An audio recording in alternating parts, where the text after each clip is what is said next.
Welcome to Everyday Bites. Think about this for a second.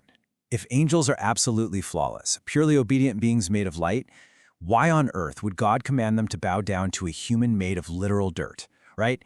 It's one of the most profound cosmic mysteries in Islamic theology, and it really sets the stage for everything we understand about humanity's purpose. Welcome back to today's Explainer. I'm really excited to get into this one. Today, we're unpacking the Islamic perspective on Adam. And look, we aren't just talking about a basic biological origin story here. We are diving into a massive narrative about the sheer power of knowledge, the heavy burden of free will, and really, what it truly means to be human. Okay, let's dive right in. Here's our roadmap for today. We're covering the creation of Adam, the cosmic rebellion, teaching of the names, the meaning of knowledge, forgiveness and no original sin, and we'll wrap up with humans versus angels. Starting right at the beginning, Section 1, the creation of Adam. So according to the Quran, Adam's physical origins are actually incredibly humble. He wasn't forged from ethereal light or roaring fire. He was created from the material of the earth itself. The texts specifically refer to clay, dust, and dirt. But here is where the magic happens. The transformation from just inanimate earth to a living, breathing human. It happened when God breathed his own spirit into him. It's a deeply profound moment. And Adam wasn't just some random biological creation. He was given a very specific, monumental job title, Khalifa.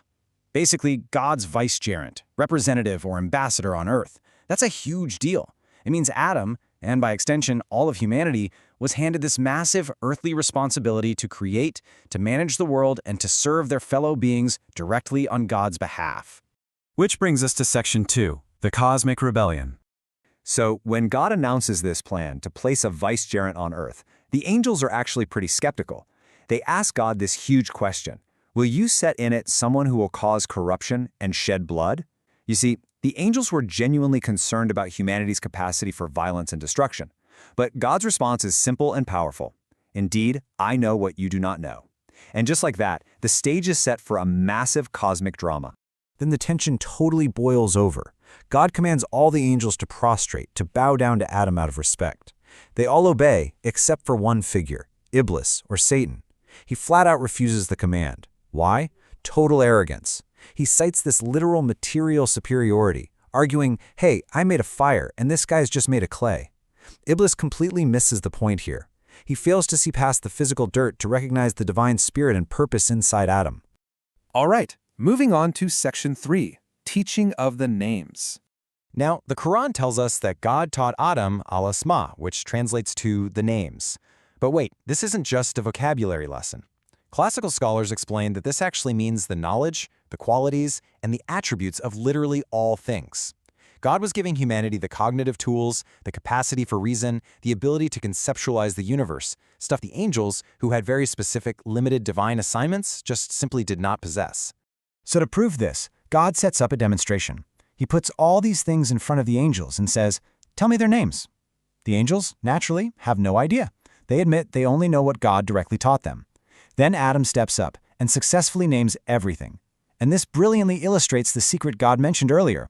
Adam's success just proved to the angels that humanity's unique capacity to learn, categorize, and understand the universe is exactly what qualifies us to be God's representatives. Let's dig deeper into that in Section 4, the meaning of knowledge.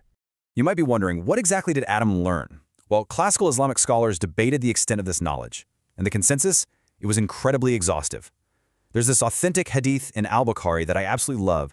Someone asked if God taught Adam the names of mundane things like the plate and the pot. The response, yes, and even the terms for breaking wind. It adds a touch of surprising humor, sure, but it makes a massive theological point. This wasn't just high-level metaphysical philosophy. It covered the entire created universe, all the way down to the most mundane, everyday details of life.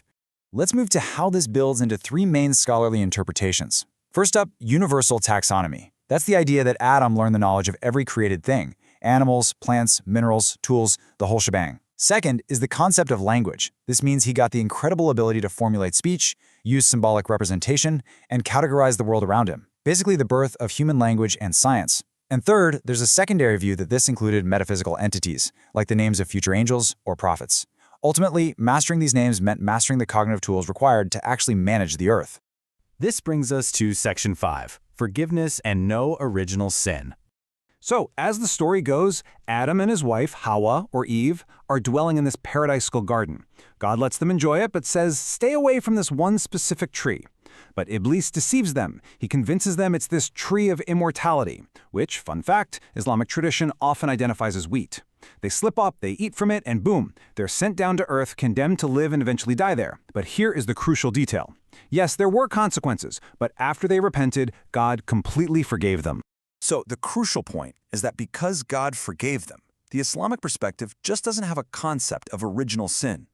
We aren't viewed as inherently sinful or needing some kind of cosmic redemption from the moment we're born. Not at all. Instead, humanity develops through our relationship with God. We learn, we make mistakes, and we repent. In fact, Islamic texts point out that it was Adam who brought essential survival skills down to earth. He taught mankind how to plant, how to harvest, how to bake, and most importantly, how to repent. And finally, Section 6, Humans versus Angels. This sparks the ultimate theological debate. Who is actually superior? Now, some scholars, like the Mutazilites and certain Asharites, argue that angels are superior because they don't have urges or desires. They're flawlessly obedient. But on the flip side, many argue humans are actually superior precisely because we do have those desires, yet we use our reason and free will to choose obedience despite our flaws. And then you have the Maturidi school, which basically says neither is inherently superior, their obedience just comes from completely different virtues and insights. Now, what's really interesting about this is the conclusion from the famous classical scholar Imam al-Qurtubi. He literally wrote, there is no way to authoritatively assert that the prophets are better than the angels or vice versa, because this can only be confirmed by Allah or by his prophet.